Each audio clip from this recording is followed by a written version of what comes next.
The Paracave Podcast, proudly brought to you by major sponsor Jack's Pale Ale, exclusively available at Parramatta Leagues Club, Shannon Cooney from Glenmore Park Realty, BTZD Clothing, and the official media partner of the Paracave Podcast, the Parramatta Times.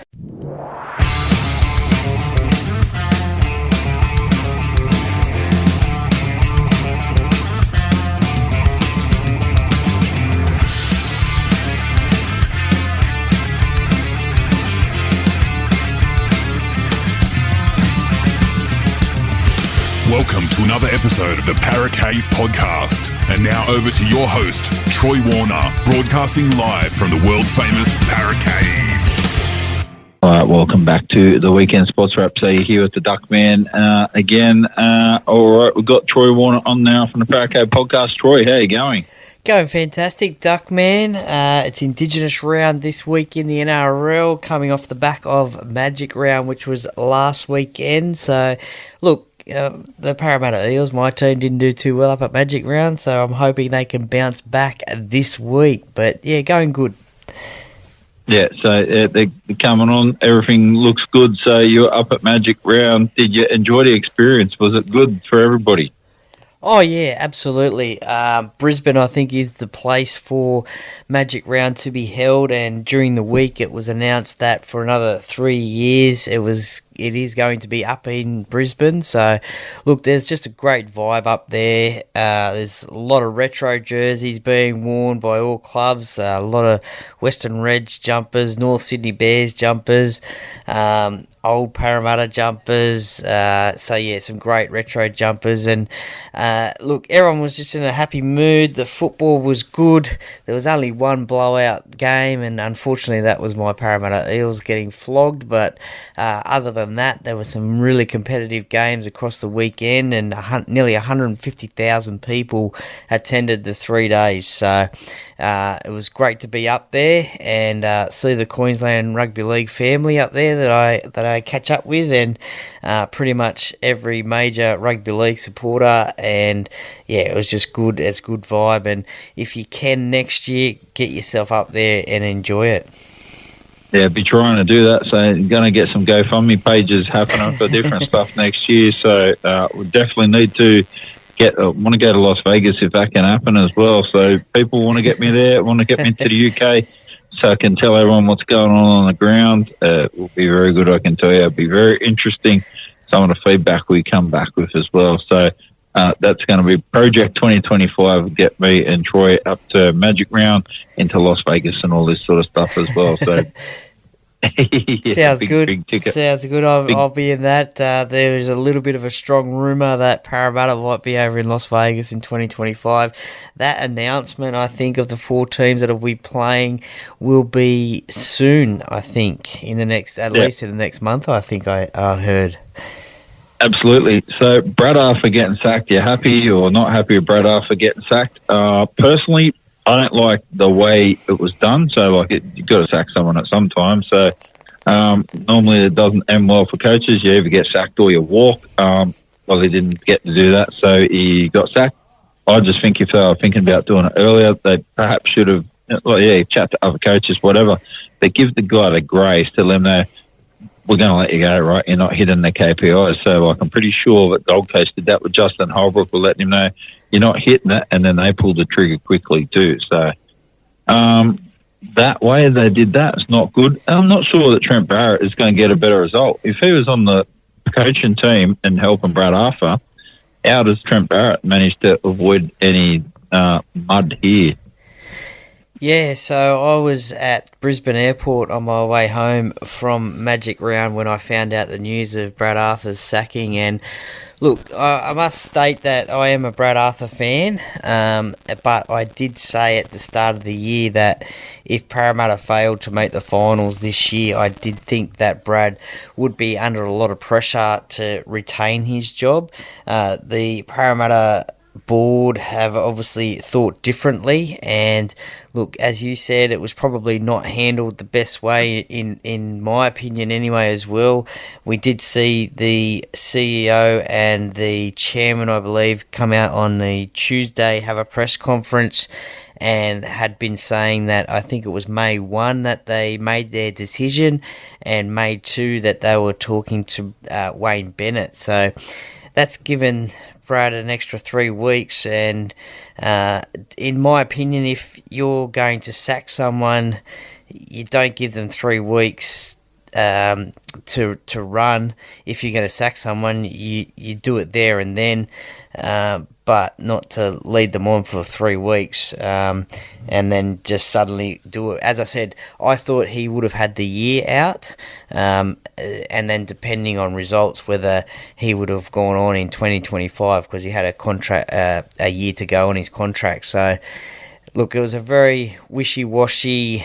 All the stuff is coming out at the moment, or a couple of days ago anyway, of what happened. Unfortunately, Brad has lost his job, and look, I must say, Brad has been pretty humble and gracious in his sacking. I think there was a quote that he said to one of the papers saying something like, if you had told me that I'd coach 264 games at Parramatta, make a grand final, watch my son debut, then get sacked, I'd do it all over again. So he knows that it's a results-driven business, and he's just pretty much taken this sacking pretty graciously. And look, he's a coach, he's a career coach, and I'm sure he would find another job pretty easily in the NRL somewhere.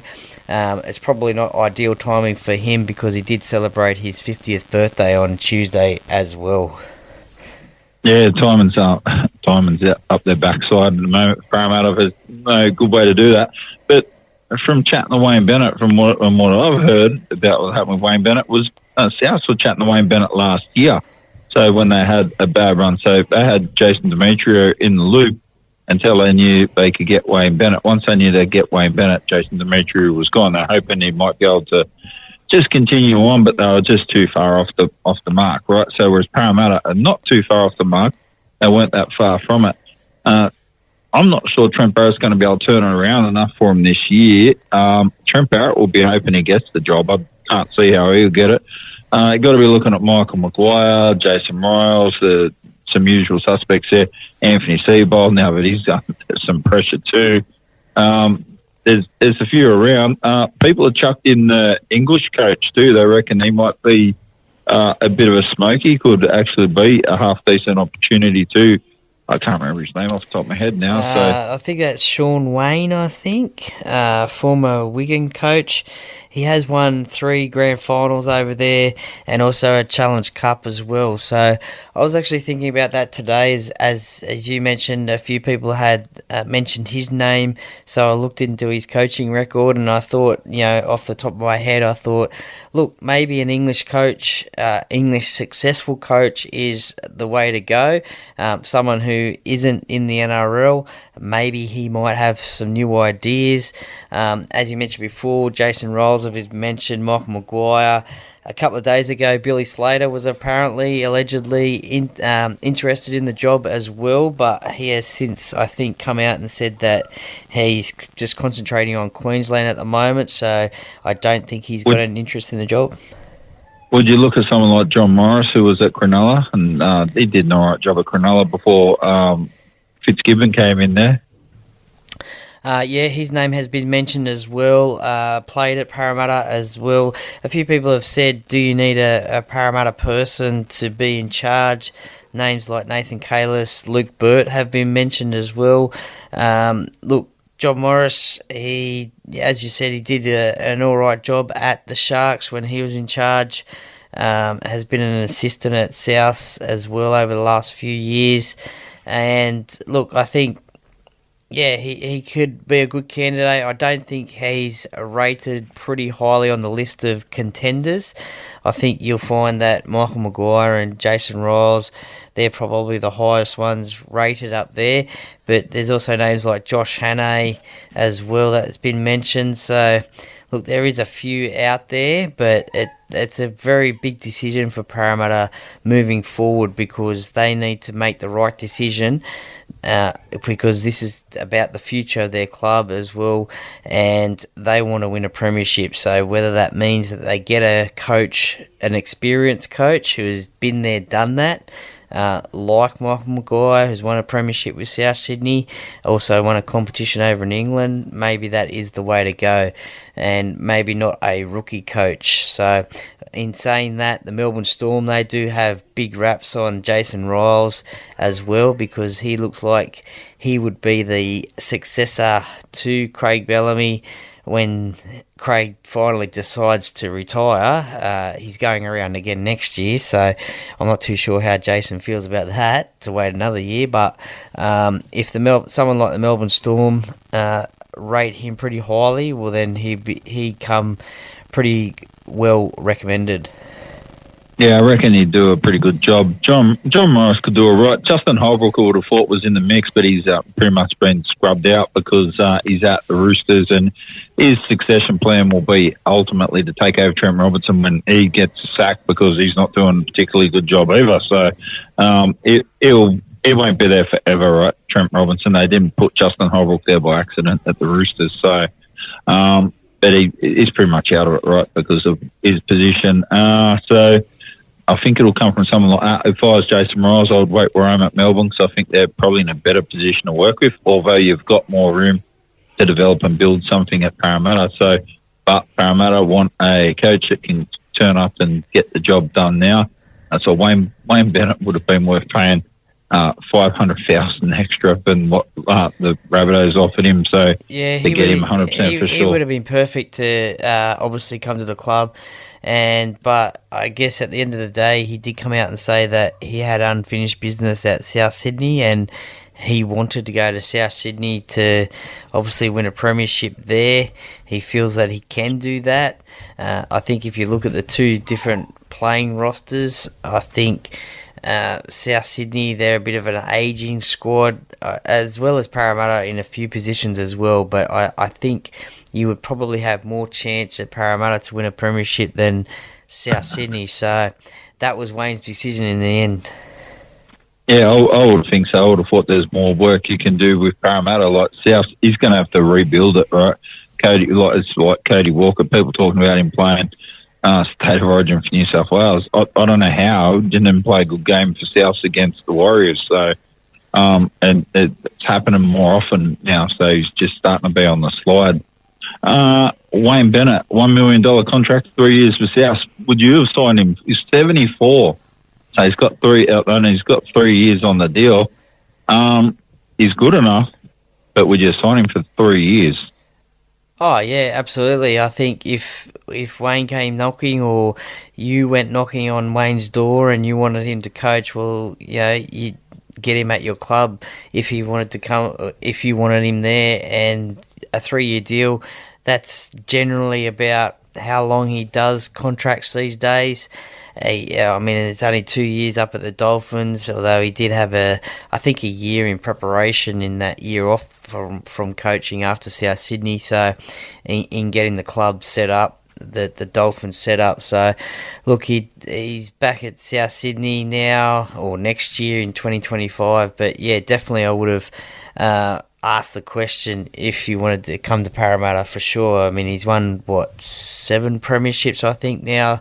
He wants another one, and if he can win another one, if he can win a premiership at 3 clubs, I think he'll be the first coach to do that, or one of the coaches that has done that previously. So it'll be a masterstroke. If he wants to keep on going beyond that, well then I don't know where that would be, but you'd certainly try and sign him again as well if need be, if he wants to keep on going after South Sydney in 3 years' time. No, I couldn't see how he'd keep on going. Like, he's still alive. So, I think he just wants to keep on coaching forever, I think. Yeah, I know. So, like, he's going to be one of these. So, he's up there. If you compare him to the big hitter coaches around the world, Alex Ferguson, Bill Belichick, and all that, Wayne Bennett is on top of that list in the NRL, followed second by probably Jack Gibson, followed third by Craig Bellamy. So, Ivan Cleary's heading up that way. He's got a bit of work to do, right? It's very hard to compare to St George coaches because they had unlimited tackle counts and all that back there through their 11-year run and different rules. But in modern era football with like set of rules and limited tackles and all this sort of stuff where it equalises what happens on the field, well, yeah, I don't think we'll see any massive dynasty run. That's why I'm still surprised that Parramatta had 3 wins in a row at the moment. But we'll see what happens in time. So let's get into this now. So Magic Round, what was the best game you saw at Magic Round? I think the Warriors and Panthers game, that was a cracker of a game on the Sunday, the first game on Sunday. The Warriors getting the win 22-20. There was a chance for Dylan Edwards to level up the scores right at the end, but unfortunately he missed the kick, so the Warriors ended up winning that game. And look, up in Brisbane as well, there was a lot of New Zealand Warriors support as well around the place as well. So it was a great atmosphere when the full-time hooter went. The Sharks-Roosters game, that lived up to expectations as well, and the Sharks got away with that one, 38-30. In other games, I think the Raiders and Bulldogs game that started off Magic Round, 24-20 to the Raiders. That was an interesting game. I think that's a game that the Bulldogs regret not winning that one. The Raiders had a couple of players sin bin late in the half, and the Bulldogs didn't make that as opportunities to score those points, and it was a game that probably got away from them. It was a big win for the Raiders. They had the 1994 Grand Final team up there as well, celebrating the 30-year anniversary. So on the coverage, it was great to see some ex-legends of the Canberra Raiders up there. Brett Mullins, Ken Nagus, Laurie Daly, obviously Ricky Stewart was there. Mal Meninga was there with his Foxtel commentary as well. So it was great to see those boys up there. Steve Walters, Brad Clyde, celebrating the 30-year anniversary of the 1994 Grand Final win. Yeah, it was very good. I've seen the guys do that and celebrate that, and saw Laurie Daly. What did he say? He said he wanted to remember, was it Ruben Wiki, so he's no longer with anybody anymore. So unfortunately, Quentin Ponga. Yeah, Quentin Ponga. Yeah, so he was in the team and passed away unfortunately a couple of years ago. So that was a good memorial. As a memorial, actually, I need to read out this announcement. So the annual Red Shield Appeal is on this weekend in the Hawkesbury on 25th and 26th. So you've got donation places around the Hawkesbury at the moment that include Windsor Marketplace, so at Woolies there off Cable Street, Windsor Riverview, also got collection points in Richmond Marketplace. So on the weekend, all of those, and also Bunnings, McGraths Hill and Hawkesbury Netball Complex as well. So people want to donate to Red Shield Appeal. They do a lot of good work in the community and help people out. So that are going through tough times. There's plenty of people that have been there and done that as well. So I want to make sure they've got clothing, food and adequate shelter, and they're safe as well. So it's something good to give to if you're in around the area and want to donate some money and help them out. I forgot to mention too, one game that did stand out, and it was played at Suncorp Stadium as well, but on the Thursday night was the first State of Origin game for the women's, which was won by the Sky Blues 22-12, and out of that game was one of the best tries you'll ever see from Jamie Chapman. It was off a kick return. It was about a 80-metre try, I think, and a magnificent effort. So if you can go back and search that one, and if you haven't already seen it, do yourself a favour and have a look at that one, because, as I said, that's one of the best ever tries that either a man or a woman can score, but it was certainly a great one, and it was played in front of a record crowd as well. So the women's game is just growing and growing. No, it is. It's going absolutely banging along there. John O'Farr from Big Sports Breakfast, he actually commentated that game, so I saw that. What was I going to say? I saw someone score a try the other week, so this is unusual. They did, you know what a scorpion is? Yeah, I know, but scorpion, yeah. Yeah, so have you heard of a scorpion goal in soccer? I saw someone score a scorpion try in football. Literally, They were running along and dropped the ball behind their back and did chip and chase over the top of their back of their head and over two other players with their heel, ran through the other side, picked up and ran off and scored a try. I just went, wow, I've got to watch that again. So I can't remember where I saw it. I saw it by accident and went, I don't know who came up with the idea to run and then put the ball behind their back and drop a scorpion like in soccer. Yeah, okay. And it was perfect chip and chase, went over the top of two people, grabbed it, regathered and scored. So in soccer, a scorpion is when you do the same thing and your back heel over your head into, they call it top pin, so in the top corner in the goal. So that's a scorpion in soccer, but scorpion in rugby league, that's the first one I've seen. When I see it, I'll make sure I put it up on my page.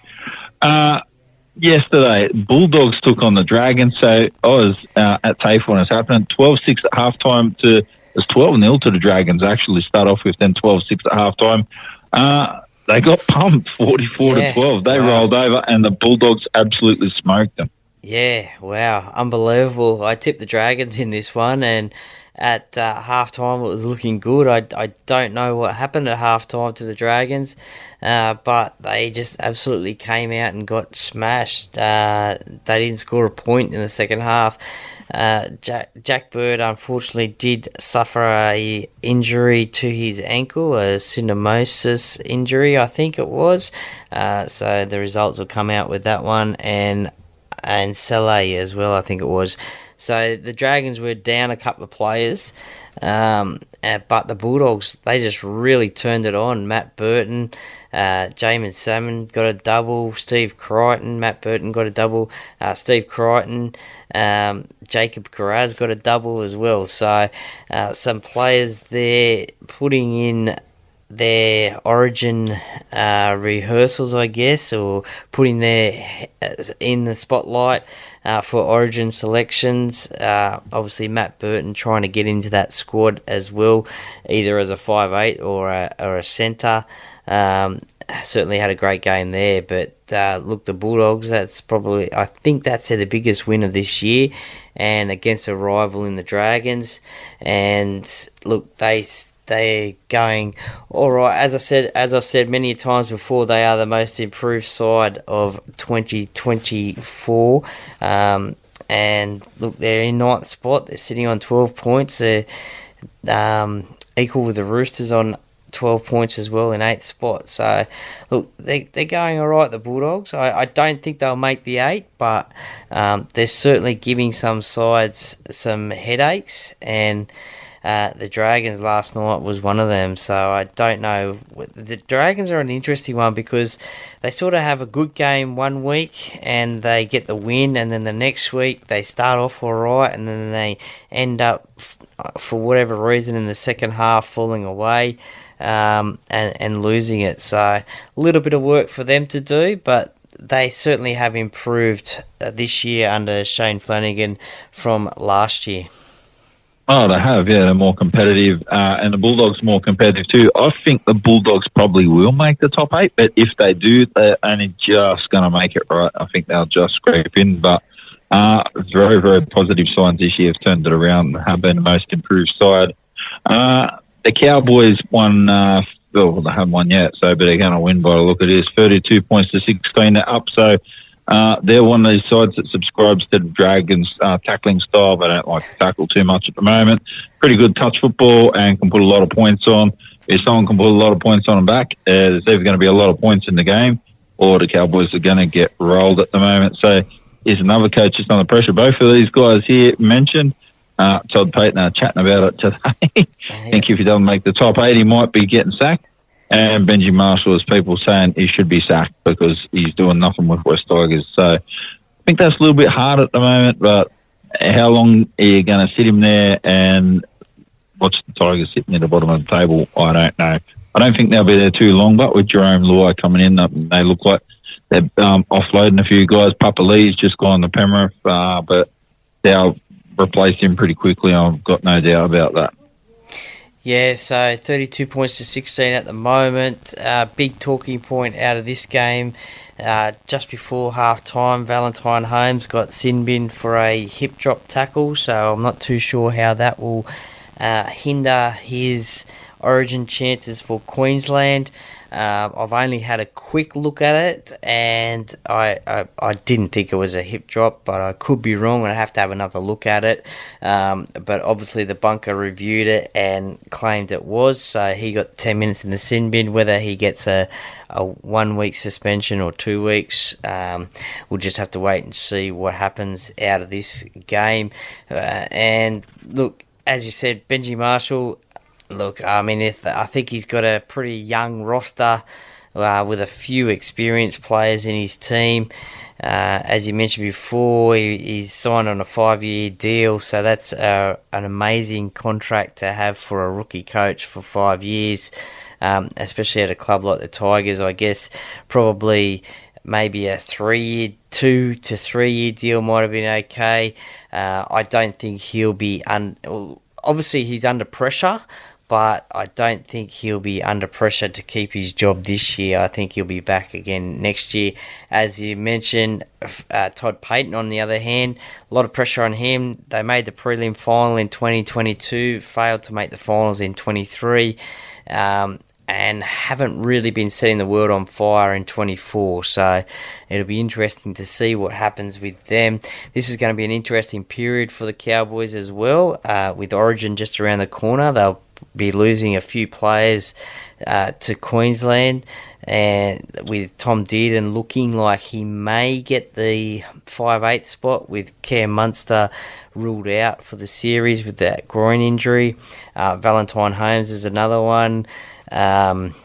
Reuben Cotter as well, Nanai as well. So they've got a lot of players who are potentially going to make that Queensland side. So it's an interesting period for the Cowboys. So whilst they can get wins, they need to get them. Otherwise, they might struggle in the back half of the year. Yeah, well, I think Tom Dearden pretty much single-handedly won the first State of Origin game a couple of years ago for Queensland against New South Wales. So he's the right guy. If you're going to drop someone at 5'8" to cover Munster, he's only young too and captain of the team. So he'll do all right there. It just makes you think, when the Cowboys come third in the comp a couple of years ago, did they come third because they were punching miles above their ability, or are they playing below their ability for the last couple of years? So a little bit hard to tell at the moment. Yeah, I think they actually finished second, but they, I guess everything that year was just working for them, and they were winning games, and they had a great defensive record. I think Dean Young might have been up there at the time as their defensive coach and assistant coach, so he's now at the Dragons, and so they're struggling. They do let in a lot of points, so maybe their defence is letting them down at the moment. They can score points, and that has been shown throughout games. They've got currently 32 in this game. James Maloney's come on board doing a bit of work with the halves, and so that could be attributed to that starting this year. But it's an interesting one, the Cowboys. I don't understand why last year they didn't make the finals after making the prelim, and then this year they're struggling as well. So I can't put the finger on it at the moment.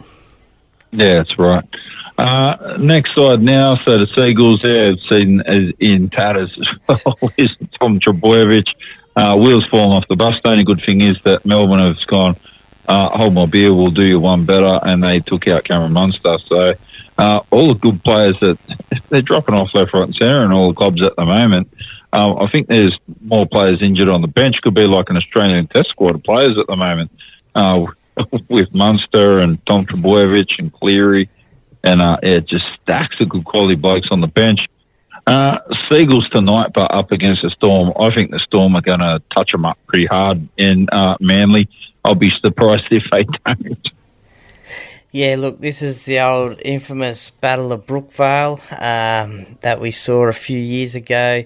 Memories of this game always comes about at this time when Manly and Melbourne play at Brookvale, or 4 Points Park as you want to call it now. But look, the Sea Eagles find themselves in 11th spot. They started off the year pretty well, but now have struggled a little bit.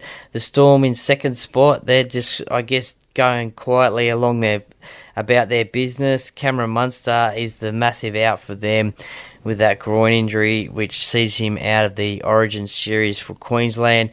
Jerome Hughes comes back into the side, so that's a timely boost for the Storm with Munster out. So Tyron Wishart, who was replacing Jerome Hughes, goes to that 5'8" spot. So Mr. Versatility there in Tyron Wishart, Rod Wishart's young bloke. And also Lehigh, I hope I pronounced that correctly, Hopewate, the son of Manly legend John Hopewate, makes his debut tonight at fullback as well. So a little bit of talk during the week as well that Anthony Seibold might have a chat with Tom Trbojevic and maybe move him from fullback to centre just to prolong his career a lot longer as well, because we have seen over the last few years now that he has suffered injuries to hamstrings, and so maybe that could potentially be a move for him. I don't know how that's going to go down too well if he wants to play fullback, but maybe it might have to be done. So, look, this is going to be an interesting game. I think I tipped Melbourne in this one. I just think, look, the way that they played against Parramatta was pretty ruthless. Interesting stat, I think it was Melbourne, the last time they beat Parramatta by about 30 points plus or something, they ended up losing the next week, but I can't see that happening this time round. No, I don't think it's going to happen this time around either. So you reckon Ruben Garrick is one of the best players in a Manly squad at the moment? For sure, he's easily one of the most consistent. Yeah, look, I mean, Luke Brooks, their new signing, 5'8", he's been playing some okay football this year. I guess it's a little bit of a new lease of life. Ruben Garrick, he started off, I guess, for Manly on the wing, but now has found a spot in the centres. He can score a lot of points. But, yeah, for me, I think at the moment, for Manly, Luke Brooks is probably the player that has stood out for myself for them. I mean, you got Daly Cherry Evans there, but he always turns up for Manly. And Olakau'atu as well in the second row. He's one that is pretty crucial to this Manly squad. Yeah, the reason why I mentioned Ruben Garrick in particular, I think he's got a bit of a chance of potentially getting a New South Wales spot, so with a lot of injuries and that stuff as well. So just needs to keep aiming up. If he does get in, it will be as a winger. He won't be getting picked as centre, I don't imagine, or anywhere else. So could potentially make that. We're talking about Connor Watson. I don't think that's going to happen at the moment. The Raiders up against the Roosters, so that's 3 p.m. tomorrow. I'm expecting the Roosters to be able to get the business done here pretty easy against the Raiders tomorrow. Unfortunately for the Raiders, they're pretty good. I just think the Roosters have clicked now, and I'll be surprised if they finish lower than 5th. I said they'd either be top 2 or 3 or bottom 5. Well, they seem to be humming along in that top 2 or 3 at the moment. Yeah, well, they did put 30 points on the Sharks, who are leading the competition at the moment. Canberra are a little bit of a different side down in the nation's capital, although the Roosters go into this game as favourites, 6 versus 7, the Raiders in 6th, the Roosters in 7th. I just think that the Roosters have too much class in this game. Your man Joey Manu is back from concussion protocols, so he's back, Joey Manu, so he'll be looking for a big game and put some egg on your face, Duckman, but I can probably think I'm going to tip the Roosters in this game. Yeah, I'm going to throw 2 things out there. So who is the best, 3 things. Who is the best Roosters fullback? I'm going to give you some options here. So any Roosters fans, you can start sending in the hate mail now, 0434 440 553. Your choices are James Tedesco or Wayne Portlock. that's your choice as fullback. Wayne Portlock from back in 1986-87, or James Tedesco, or Gary Worth will throw him in as well. And your 5'8", who's a better 5'8"? Brendan Hall from back in the 80s and 90s, or Joey Manu. So let's find out the nuts and bolts. Let's see who's really a Roosters fan. Well, I've been following the Roosters for more than 3 years. Joey Manu's more of a centre than 5'8". He has played 5'8" at the Roosters, but I mean, yeah, there's been some great fullbacks at the Roosters. I think Anthony Minicello gets a shout as well. I think Roger Tuivasa-Sheck played there as well. Just trying to think, going back to the day, who else has played there? Roosters 5'8". Russell Fairfax, Ian Schubert. Yeah, Roosters 5'8". I mean, you'd have to... what was his name? You have to throw in... Bray Finesta. Yeah, I think it was a Gary Bridge as well. He played for the Roosters, I think. Yeah, Gary Bridge, yeah. Yeah, he did back 85, 86. Yeah. So I know one thing, Bray Finasta rates himself pretty highly, so I'm going to do a thing in a couple of weeks and we'll talk about who we think players that rate themselves the highest. So there's a few guys in that list. Yeah, Brendan Hall. So Brendan Hall was a solid player, could play a bit of utility. Played lock, played 5'8" and centre. So I just like Brendan. I just don't think there's too many old school guys that like had to work and all that sort of stuff doing. I think Brad Fittler would probably get that mantle. I think as the best 5'8" for the Roosters. Although he did play a little bit of a lock there. Andrew Walker as well. He played 5'8" there for the Roosters as well. So there's a couple there. Yeah, I reckon Brendan Hall's got them all covered at the moment, and I reckon Wayne Portlock's got easily got Tedesco covered at fullback because Tedesco never played at Henson Park, so and never had to drive there in the back of an XE Falcon like Wayne Portlock. So yeah, interesting time. So it's all jovial, right? So obviously Tedesco's better than Wayne Portlock. Wayne Portlock would like to even be mentioned in the conversation. So I did chat to him online the other week, and he seems like a really humble guy. That's why I threw it out there, really. The Sharks against the Panthers tomorrow night at 5:30 p.m. I don't know why this is not the big game. Well, they make the Rabbitohs kneel, so I'm not sure. First versus third, I think Penrith, even though they lost last week to the Warriors, I actually think they're going to get the business done this weekend. I think the Sharks just showing me something that haven't been able to consistently get that. They need just to get over the mental barrier and beat a lot of the sides in the top 8 now. They can do that. They don't even have to beat all of them, just most of them.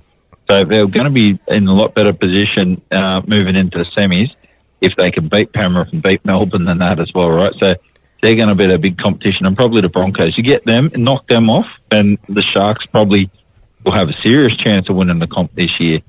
Nico Hines is a great halfback, and he probably should be the New South Wales half the moment.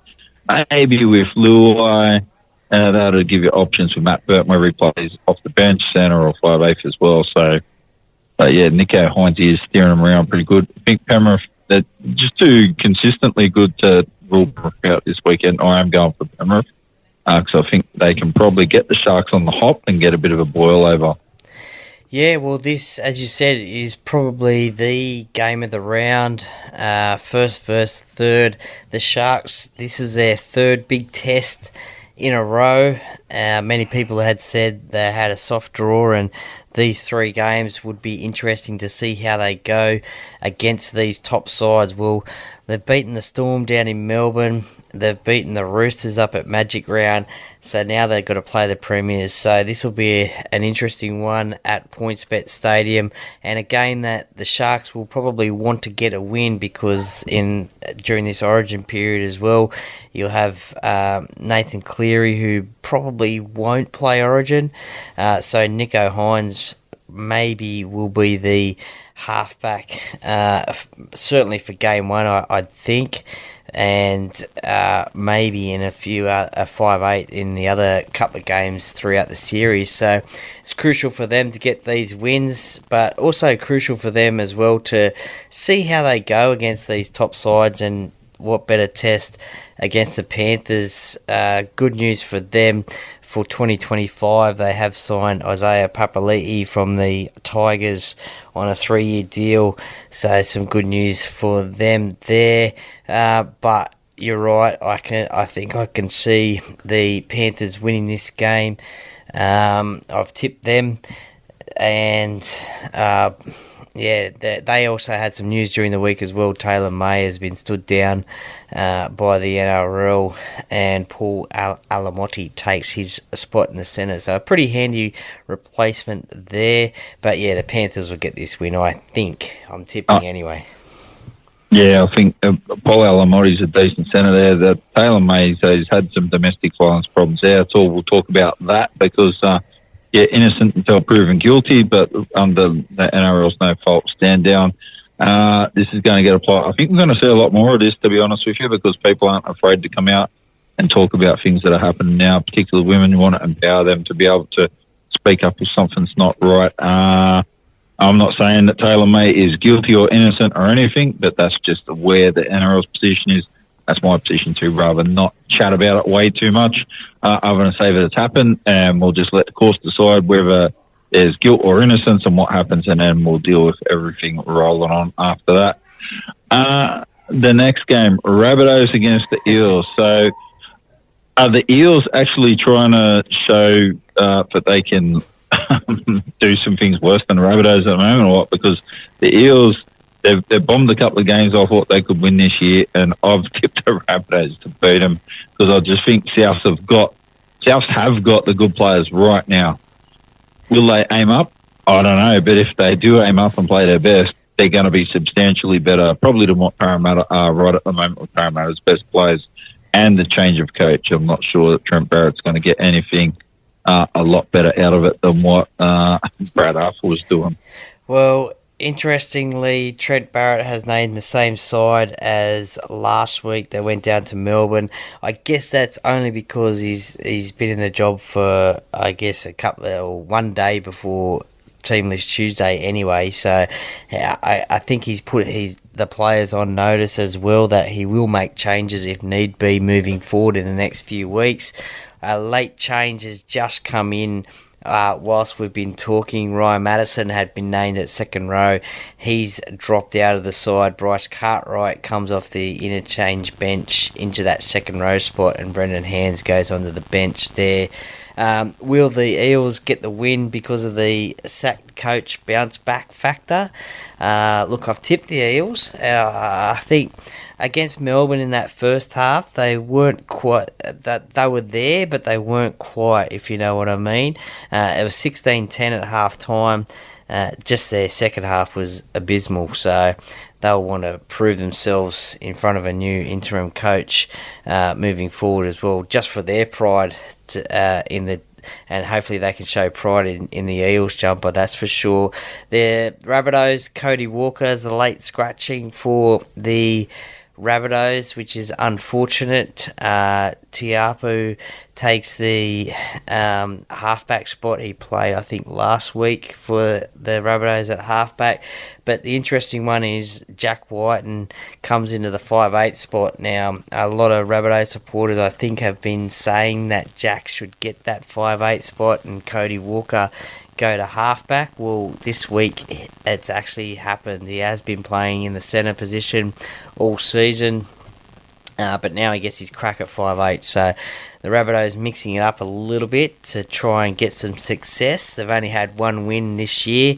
The Eels have only had 3. So it's the battle of the cellar dwellers at the moment. But look, some would say that both these sides' season is over, but you could still probably salvage it if you can get some wins in a row. But every loss from now on is going to make it very hard to make the top 8. So I have tipped Parramatta in this one. So we'll just have to wait and see what happens. Yeah, I think Jack Whiten's best position probably is 5'8", even though he played centre for New South Wales and that as well. I think that's just with the mix of the players that you have at South. They're going to play him in centre because they're not going to drop Cody Walker. This is where this play power thing, and it's got to get punted at the moment. I don't know how you're going to fix that, right? So Wayne Bennett will fix that. I can tell you right now.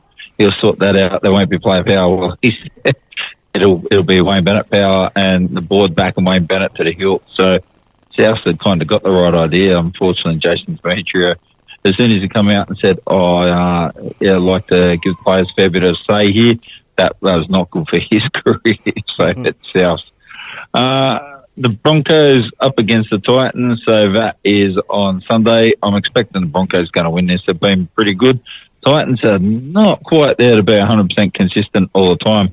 Like, if they had turned 4 of the losses they've had, the super close losses around, they get the points for that, all of a sudden they're effectively in, well, not in the top 8, but they're just on the outside of it if they get a couple of extra wins. So 4 more wins, they'd be on 14 points. Actually, they would be in the top 8. So if they had a couple of those losses that were super close, they're really not that far away. I think they're looking pretty good.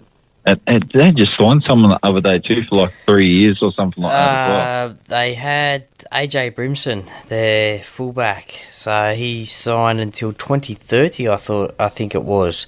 I saw that last night, and he's obviously going to be a one-club player for the Gold Coast Titans. So some big news for them coming off the back of David Fifita staying at the Titans, and or at least for next year, I think it is. But after backflipping on the Roosters, AJ Brimson until 2030.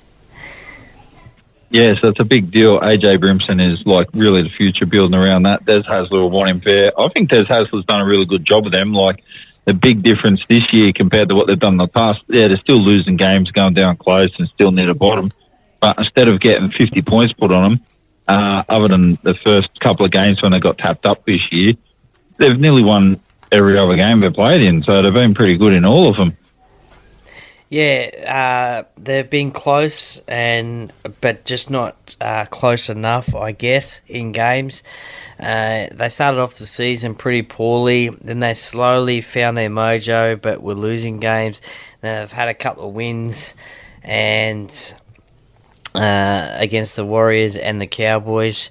That win against the Warriors was in New Zealand, so it's always tough to do. Close loss against the Knights up at Magic Round, so they're only losing games by 4 points, 2 points, but they all add up and they're still losses, so they find themselves in 16th spot on the ladder. The Broncos, they're in 5th spot. They've been a little bit up and down, I guess not the same as last year, but they've had some injury interruptions. Adam Reynolds is the most probably prominent one. Katoni Staggs as well this week is out, and so Reece Walsh was out last week, but he's back this week. So he's very keen to get back into it. Ezra Mam, he'll be trying to get that Queensland spot at 5'8". His name has been mentioned as a replacement for Cam Munster, so I guess it's between him and Tom Dearden who gets that number 6 jersey for Queensland. And again, this is an interesting time for the Broncos as well. We see it each and every year with the Broncos with Origin period, with the number of players that represent both, I guess, New South Wales, with Payne Haas and Katoni Staggs. If he gets picked, he won't get picked this time, obviously, injured, but number of Queenslanders as well. So Pat Carrigan, Reece Walsh, Selwyn Cobbo, Corey Oates, maybe, Ezra Mam, maybe. So interesting period. So they need to win games through this period just to stay in that top 8 and be consistent. So it's a good chance for the other teams playing against them with those Origin players out, but that won't be until next week. So look, this could be a really high scoring game. These two tend to put on a lot of points. They are pretty entertaining games, but I think the Broncos will win this one. Yeah, do you think it's high scoring as the Cowboys and Tigers, which just ended up 42-28? No, I don't think it'll be that much. Although their the first time they played last season, it was 43-26 to the Broncos, and then the next time they played, it was 18-12. So they can turn it on and score a lot of points, these two sides. So I don't think it'll be 48-28, but. Yeah, there's a few Gold Coast players, a few Gold Coast people I know that have said to me they like it when I go to Brisbane when they play against the Broncos, because every time I do, either Gold Coast win or they just go down close, so they like that. I said, well, not coming up this weekend, unfortunately, for you, so good luck. It's going to be... They should pay for you to go up every time they play the Broncos, mate. But well, that's what they need to do, right? Commentating on Sunday, I think. Well, I'll be commentating on Sunday 100%. So 2 rugby league games in Penrith and a soccer game at Blacktown as well for Women's Premier League. And the last game of the round, so this is actually going to be a hard game. I've tipped the Warriors to do this. On Sunday, the Warriors are up against the Dolphins, and that's on the back of the form where they beat Penrith last week. They played very, very good, right? I think Penrith played pretty good too. Jack Cole was standing on the field just wheaking his guts up. Yeah. Unfortunately, looked like tackle. It was... Oh, yes, they got smashed in tackle. I thought he just gassed himself. So, seen that happen before as well. But the Warriors, they look good. They're hit and miss. They've got all the players there to do it. They've got the coach there to do it. They just need the consistency. It's like when they got a big moment, they can do it. When they don't really feel like they need to do it. So I actually do think they'll beat the Dolphins and get the job done. Unfortunately, like when they lost to Gold Coast the other week, when I tipped them to win that, it kind of didn't really matter and they lost it. Yeah, I think I've tipped the Warriors to win this game purely because it's over in New Zealand, and hopefully they would have got a lot of confidence out of that win against the Panthers in Magic Round. Although in saying that, the Dolphins, they've been playing some good footy this year. They're in 4th spot on the ladder.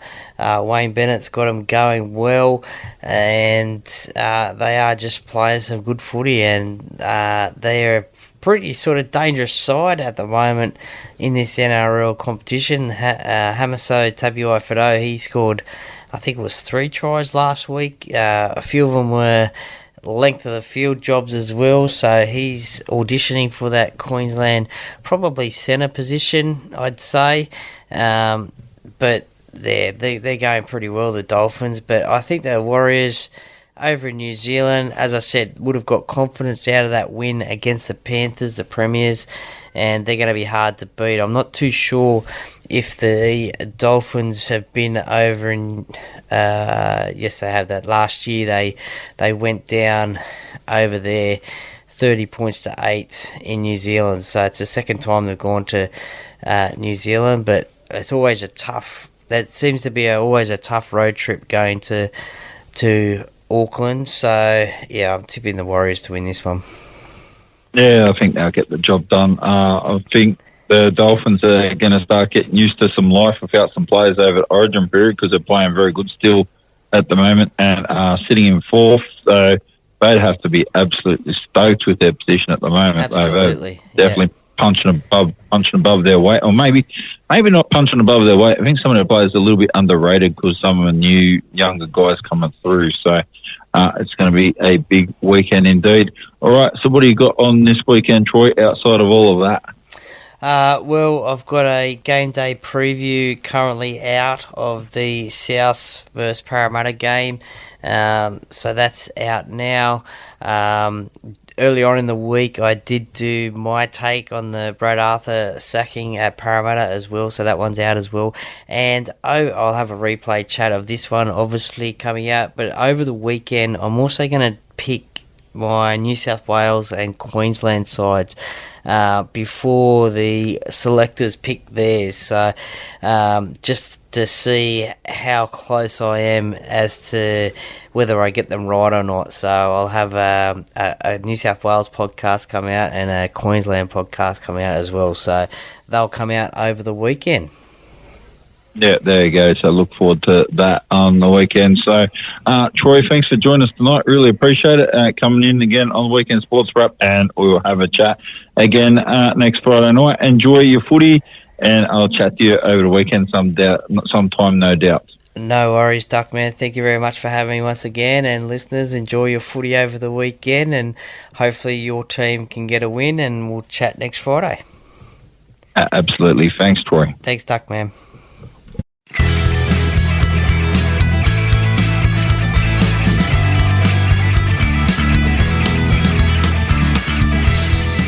Thank you for listening to another episode of the Parramatta Podcast.